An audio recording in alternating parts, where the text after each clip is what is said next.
Maximus G10 Max mobile ফোনটি মাত্র একদিন আগে কিনলাম, তাই ভাবলাম একটি ইউজার রিভিউ দিয়ে দেই। আমি কিনেছি, এর জন্য হয়তো আরও যারা কিনতে চান তাদের জন্য অনেক উপকারে আসবে, তাই রিভিউ দিতে গেলাম। রিভিউ দেওয়ার আগে কিছু সময় ইউজ করলাম। ইউজ করার ক্ষেত্রে এমন একটি সমস্যা আমার চোখে ধরা পড়লো। আসলে এই সমস্যাটির কারণে আমি যে টাকা দিয়ে মোবাইল ফোনটি কিনেছি, আমার কাছে মনে হচ্ছে সম্পূর্ণ টাকা জ্বলে গেল। তো কী এমন সমস্যা খুঁজে পেলাম যার কারণে বলছি সম্পূর্ণ টাকা জ্বলে গেল, আজকের পর্বে আমরা জানবো। যারা এই ভিডিওটি দেখবেন, যারা এই মোবাইল ফোনটি কেনার চিন্তা ভাবনা করছেন, তাদের বলবো একটু ধৈর্য ধরে সম্পূর্ণ ভিডিও দেখুন। আমি ভিডিওর শেষের দিকে এই যে সমস্যাটি ধরা পড়েছে আমার কাছে, আমি সম্পূর্ণ বিস্তারিত খুলে বলবো। এবং এই সমস্যাটি কি শুধুমাত্র আমার মোবাইলে ক্ষেত্রে ধরা পড়েছে নাকি বাকি মোবাইলেও ধরা পড়বে, বা একটি মোবাইল ফোন বা এই মোবাইল ফোনটি কেনার ক্ষেত্রে আপনারা কি দেখে মোবাইল ফোনটি কিনবেন যাতে সমস্যা না হয়। আমি কিন্তু মোবাইল ফোনটি নিয়ে ওয়ারেন্টি সেবা নিতে চেয়েছিলাম, কিন্তু ওয়ারেন্টি সেবা নিয়েও ভয়ঙ্কর একটি অভিজ্ঞতা হয়েছে। সব কিছু আজকে পর্বে আমি বিস্তারিত আপনাদেরকে জানাবো। ভিউয়ার্স, যত দাম দিয়ে মোবাইল ফোন কেনেন না কেন, এর একটি ভালো দিক খারাপ দিক দুই দিক থাকে। আজকের পর্বে আমরা এই মোবাইল ফোনটি সম্পর্কে ভালো এবং খারাপ দিক দুটি দিক তুলে ধরবো। মোবাইল ফোনটি আমি যে খারাপ দিক পেয়েছি তার সাথে কি ভালো দিক পেয়েছি সেই বিষয়গুলো তুলে ধরবো।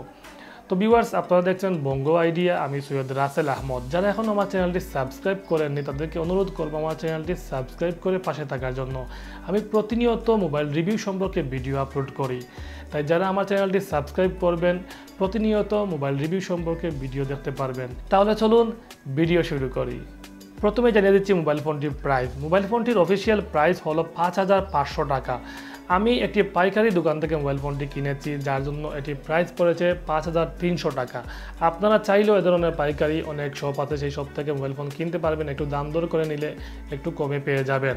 প্রথমে মোবাইল ফোনটির ডিজাইন এবং বিল্ড কোয়ালিটি সম্পর্কে জানবো। মোবাইল ফোনটির বিল্ড কোয়ালিটি প্লাস্টিকের। মোবাইল ফোনটি ফ্রেম এবং ব্যাক সাইড প্লাস্টিকের বিল্ড করা, এবং মোবাইল ফোনটির ডান দিকে একটি পাওয়ার এবং ভলিউম বাটন পেয়ে যাবেন।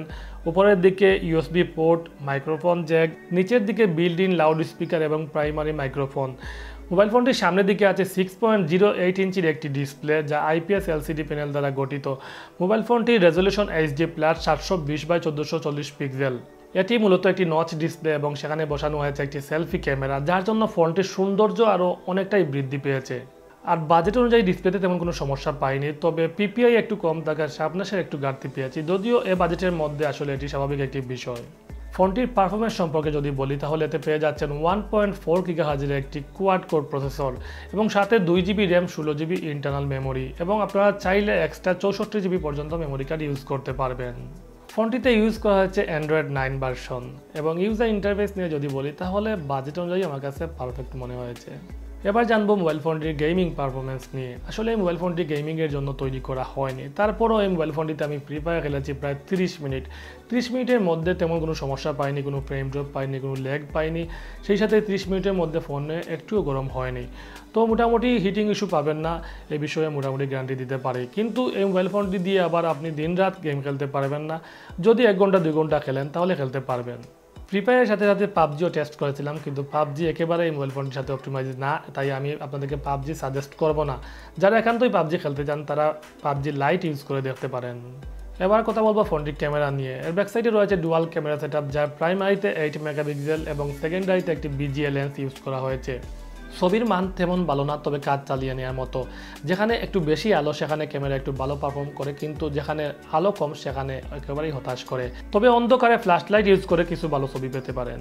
আমি ইনডোরে এবং আউটডোরে কিছু ছবি তুলেছি, আপনারা স্ক্রিনে দেখতে পাচ্ছেন। আশা করি আপনারাই বিবেচনা করবেন মোবাইল ফোনটির ক্যামেরা সম্পর্কে।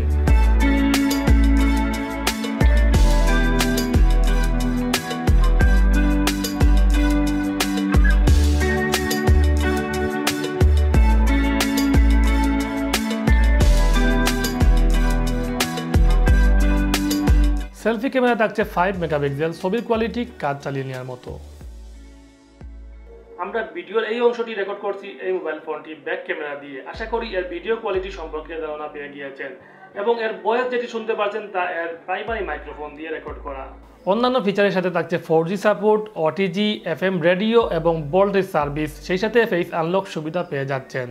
ফোনটিতে যেহেতু ভোল্টেজ সার্ভিস চালু আছে, সেক্ষেত্রে কল আদান প্রদানের সময় HD কোয়ালিটি ভয়েস আদান প্রদান করতে পারবেন। এতে ইউজ করা হয়েছে রিমুভাল 2500 mAh এর একটি ব্যাটারি এবং সাথে পেয়ে যাবেন 5 ওয়াটের একটি চার্জার। এই চার্জার দিয়ে প্রায় 2.5 থেকে 3 ঘন্টা লাগবে ফুল চার্জ করে নিতে। এছাড়াও বক্সে থাকছে একটি হেডফোন, একটি চার্জার, একটি ব্যাক কভার, একটি স্ক্রিন প্রোটেকশন, একটি ওয়ারেন্টি কার্ড। ভিউয়ার্স, আপনারা জানেন একটি মোবাইল ফোন রিভিউ করার ক্ষেত্রে এর ভালো দিক খারাপ দিক দুই দিকই কিন্তু তুলে ধরতে হয়। তার ধারাবাহিকতায় আমরা এই মোবাইল ফোনটিতে বেশ কিছু দুর্বল দিক পেয়েছি, কিন্তু বাজেট বিবেচনায় সেগুলো তুলে ধরছি না। তবে আমি প্রথমেই বলেছি আমি এমন একটি সমস্যা এই মোবাইল ফোনটিতে খুঁজে পেয়েছি যার কারণে আমার মোবাইল ফোনটি কেনা একেবারে বৃথা, টাকাগুলো জ্বলে গিয়েছে।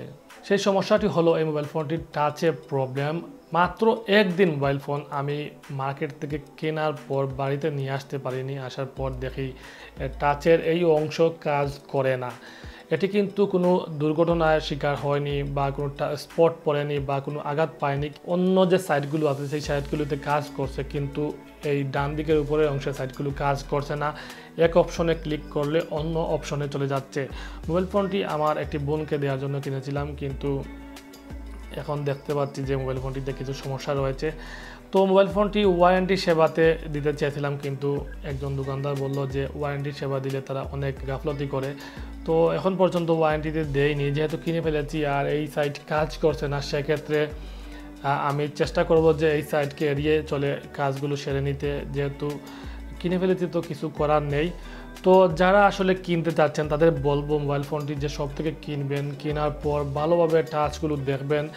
এই যে টাচের প্রবলেমটি আমি দেখেছি বা আমার কাছে ধরা পড়েছে, এই কাজটি কিন্তু তাদের কারিগরি ত্রুটির কারণে হয়েছে, এটি আমার কোনো সমস্যা না। এবং আমি এই মোবাইল ফোনটির সম্পর্কে বেশ কয়েকজন যে দোকানদার আছে তাদের সাথে আলোচনা করেছি। তারা বলেছে যে এই মোবাইল ফোনটি কেনার পর বেশিরভাগ সময় ওয়ারেন্টি সেবার জন্য মানুষ আসছে, কোনো না কোনো সমস্যা নিয়ে তারা আবার তাদের কাছ থেকে ফিরে আসছে। তো এই কথাগুলো থেকে স্পষ্টভাবে বোঝা যাচ্ছে এই মোবাইল ফোনটি কেনার পর কোনো না কোনোভাবে আবারও কাস্টমাররা তাদের দোকানে ফিরে আসছে এবং তারা ওয়ারেন্টির জন্য তাদেরকে পাঠিয়ে দিচ্ছে। তো একটি মোবাইল ফোন কেনার 10 থেকে 15 দিনের মধ্যে যদি আবার ফিরে আসতে হয় কোনো সমস্যা নিয়ে, তাহলে সেই মোবাইল ফোনটি কেনার কোনো মানে আছে বলে আমার মনে হয় না। ম্যাক্সিমাসের এসব উদাসীনতার কারণে তারা অনেক আগেই কিন্তু বাংলাদেশের বাজার থেকে আউট হওয়ার পথে ছিল, কিন্তু গ্রামীণফোন তাদের আরেকটি সুযোগ দিয়ে আবার টেনে দাঁড় করানোর চেষ্টা করেছে, কিন্তু তাদের উদাসীনতা আবারও প্রমাণ করে দিল তারা এই বাংলাদেশের বাজারে বেশি দিন টিকতে পারবে না।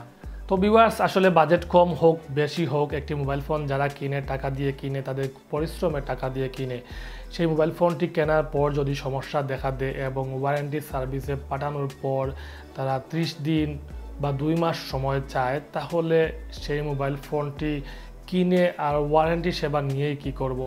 যদি একটি মোবাইল ফোন কেনার পরের দিন টাচের সমস্যা দেখা দেয়, নেটওয়ার্ক প্রবলেম দেখা দেয়, তাহলে এই মোবাইল ফোনটি কিনে কতটুকু সুবিধা করতে পারবেন তা আপনাদের ব্যাপার। এবং শেষ পর্যন্ত এসে যারা এই মোবাইল ফোনটি সম্পর্কে বিস্তারিত জানলেন তাদেরকে অসংখ্য ধন্যবাদ জানাবো। আর তাদের বলবো এই মোবাইল ফোনটি কিনবেন শুধুমাত্র আপনাদের নিজ দায়িত্বে। আমি যেহেতু মোবাইল ফোনটিতে সমস্যা পেয়েছি, সেক্ষেত্রে এই মোবাইল ফোনটি আমি কেনার জন্য সাজেস্ট করব না আপনাদের। তাই এই বিষয়টি অবশ্যই বুঝবেন। শুধুমাত্র আমার কথার উপর মোবাইল ফোন কিনে প্রতারিত হবেন বা কোনো সমস্যা পেয়ে পরবর্তী সময়ে আমাকে দোষী করতে পারবেন না, কারণ আমি বারবার বলছি এই মোবাইল ফোনটিতে এই সমস্যা পেয়েছি। এখন আপনার বেলা নাও হতে পারে, অনেকে কিন্তু কিনছে, সবাই যে সমস্যা পাচ্ছে তা কিন্তু নয়, হয়তো আমার ভাগ্যে এটি ছিল তাই আমি পেয়েছি। তো ভিউয়ার্স, যাই হোক, যা হওয়ার তা হয়ে গিয়েছে, এখন যাওয়ার পালা। যদি আমার এই ভিডিওটি আপনাদের ভালো লেগে থাকে তাহলে অবশ্যই চ্যানেলটি সাবস্ক্রাইব করবেন, লাইক কমেন্ট করে পাশে থাকবেন এবং আমার চ্যানেলে প্রতিনিয়ত মোবাইল রিভিউ সম্পর্কে ভিডিও আপলোড হয়। আপনারা আমার চ্যানেলটি সাবস্ক্রাইব করে বেল আইকন বাজিয়ে দিবেন, যাতে পরবর্তী ভিডিও খুব সহজেই আপনারা পেতে পারেন। সবাই ভালো থাকুন, সুস্থ থাকুন, এই প্রত্যাশা শেষ করছি। আল্লাহ হাফিজ।